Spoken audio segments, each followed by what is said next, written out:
الحمدللہ رب العالمین والصلاة والسلام علی نبینا محمد وعلی آلہ وصحبہ اجمعین، اما بعد۔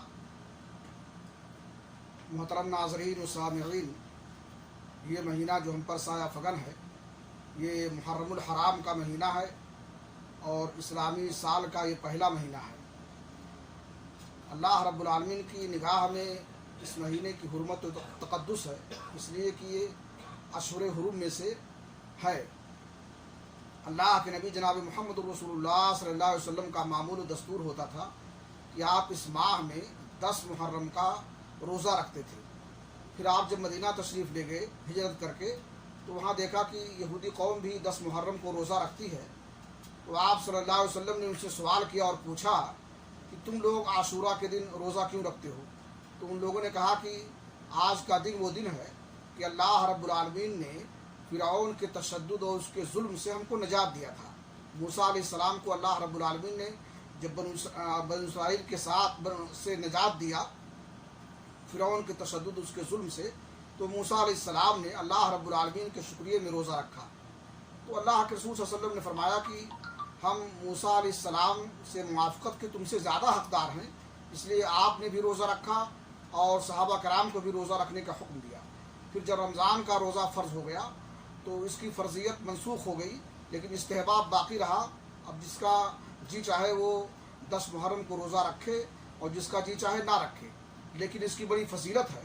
اللہ کے رسول جناب محمد رسول اللہ صلی اللہ علیہ وسلم نے فرمایا، افضل الصیام بعد رمضان شہر اللہ المحرم، تمام روزوں میں سب سے افضل روزہ رمضان کے بعد محرم کا روزہ ہے۔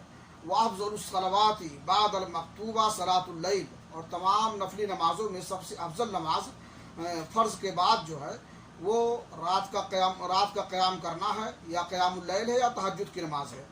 اور اللہ کے رسول نے فرمایا کہ صوم یوم عاشورہ یکفر السنۃ الماضیہ، عاشورہ کے دن روزہ رکھنا اس کی اتنی فضیلت ہے کہ اللہ رب العالمین اس کی وجہ سے ایک گزشتہ سال کے گناہوں کو معاف کر دے گا اور درگزر کر دے گا۔ اور دوسری حدیث میں اللہ کے رسول نے فرمایا، لئن بقیت الی قابل لأصومن التاسع، اگر میری زندگی نے وفا کیا آئندہ سال تک اور آئندہ سال تک میں باقی رہا تو 9 محرم کا بھی روزہ رکھوں گا، یعنی 10 محرم کے ساتھ 9 کا بھی روزہ رکھوں گا۔